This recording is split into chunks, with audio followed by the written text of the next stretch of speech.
অন্তর্বর্তী সরকার প্রধানের কাছে প্রতিবেদন জমা দিয়েছে গুম কমিশন, কিন্তু তাদের সুপারিশগুলো বাস্তবায়ন করবে কে, সেটাই প্রশ্ন। গুমের শিকার ব্যক্তি ও স্বজনরা বলছেন দায়িত্ব নিতে হবে নির্বাচিত সরকারকে। এদিকে র্যাব বিলুপ্তির প্রস্তাবের পক্ষে বিপক্ষে মত দিয়েছেন বিশ্লেষকেরা। অনেকে বলছেন ভাঙার আগে বিকল্প বাহিনী গড়া উচিত। 2009 সাল থেকে 2024 সাল পর্যন্ত গুমের ঘটনা ঘটেছে 1,500-এর বেশি। এসব ঘটনা অনুসন্ধান করেছে গুম কমিশন।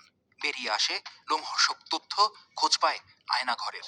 ওই দিন থেকেই কিন্তু বলা হয়েছিল যে কমিশনের সুপারিশে সন্তোষ জানিয়েছেন গুমের শিকার আইনজীবী আরমান। আর মায়ের ডাকের আহ্বায়ক সানজিদা তুলি মনে করেন দোষীদের বিচার নিশ্চিত করাই এখন প্রধান লক্ষ্য।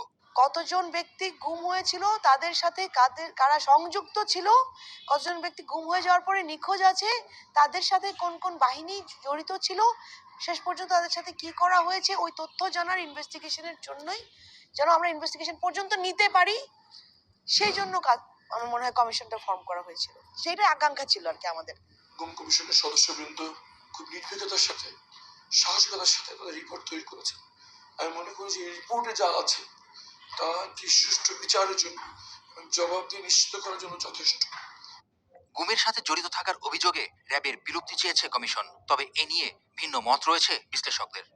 হোল বাহিনী এইভাবে পুলিশের, তা আবার পুলিশের অধীনে, আমি তো মনে করি যে সেনাবাহিনীর অফিসারদের বা সৈনিকদের এভাবে ডিগ্রেডিং দেয়ার পজিশন অনেক আগে এটা ডিসব্যান্ড করে দেওয়া হচ্ছিল, এবং গুম কমিশনের এই রিপোর্টের সাথে আমি সম্পূর্ণ একমত। বিলুপ্তির কথাটা তখনই আসতো যখন র্যাব ছিল অক্সিলিয়ারি ফোর্স পুলিশের। তাহলে পুলিশকে কি আমি সক্ষমতা বাড়িয়েছি বাই দিস টাইম? তাহলে এই বৈপরীত্য তৈরি হওয়ার প্রেক্ষিতেই র্যাব বিলুপ্তির যে সাজেশনটা বিতর্কিত হয়ে উঠছে। গুম ঠেকাতে কমিশনের প্রস্তাবগুলো বাস্তবায়নের উপর জোর দেন বিশেষজ্ঞরা। এছাড়া প্রতিহিংসা ও প্রতিশোধের রাজনীতি থেকে বেরিয়ে আসার তাগিদ দেন তারা। মেহেদী হাসান, ইন্ডিপেন্ডেন্ট নিউজ, ঢাকা।